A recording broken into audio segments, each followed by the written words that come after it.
Hello, we are enjoying life in San Diego after 50. Thank you for joining us. This is part 4 of our Starting Over at 50 segment. Our relationship begins. After our disastrous second date, we continued to see each other and began to spend more time together. 2 weeks after we met, we spent our first Christmas together. He was so sweet and got me a pair of earrings. It had pink stones on it, and before I could say anything, he announced, "See, it has your birthstones on it." Without thinking, I reactively responded, "No, it's not."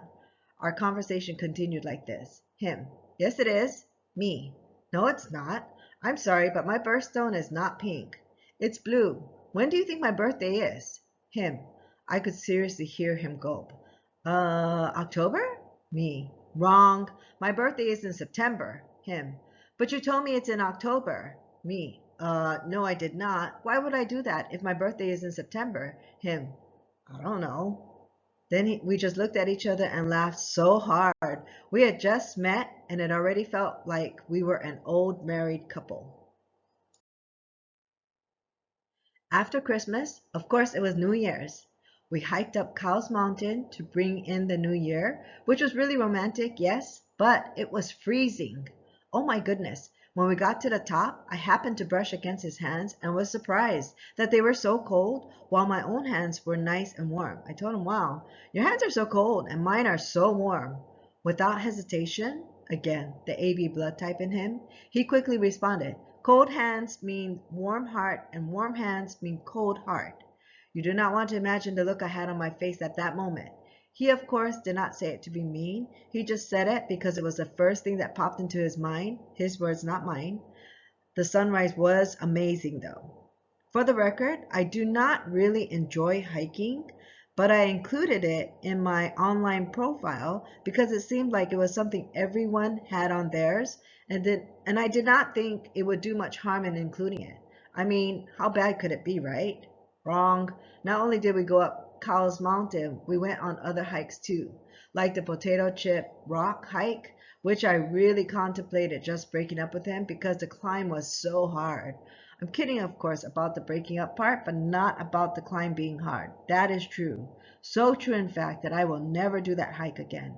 I will say, though, that after that hike, I finally took a deep breath and told him I don't really like hikes. And he just laughed, but he never lets me forget it.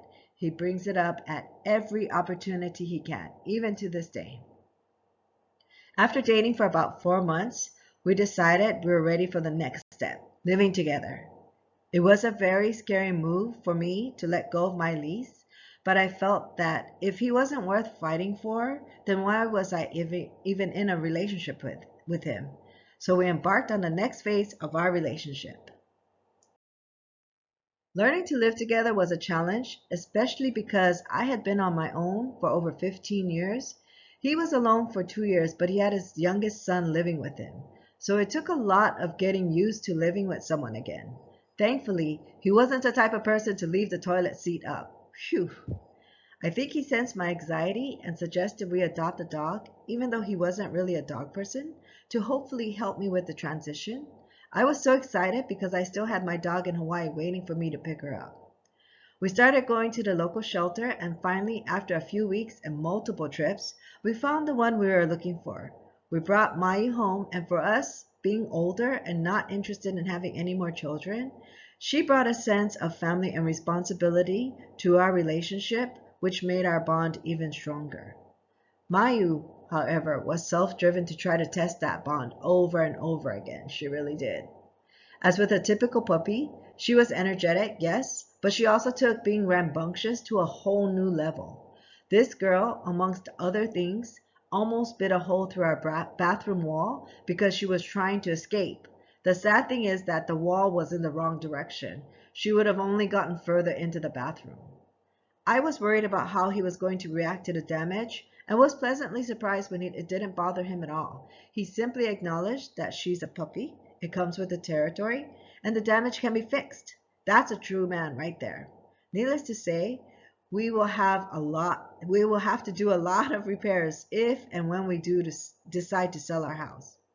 Don't get me wrong, we had our share of ups and downs as we tried to learn more about each other and make our own path forward.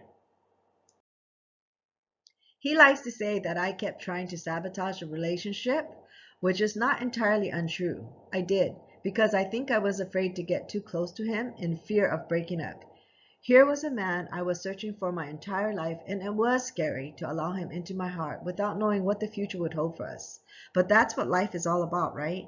You have to take chances in order to move forward, or even maybe backwards, but that doesn't mean it's easy. For us, I think it really helped that we truly knew what we were looking for in a relationship, and more importantly, we were determined to put the needed effort into making it work.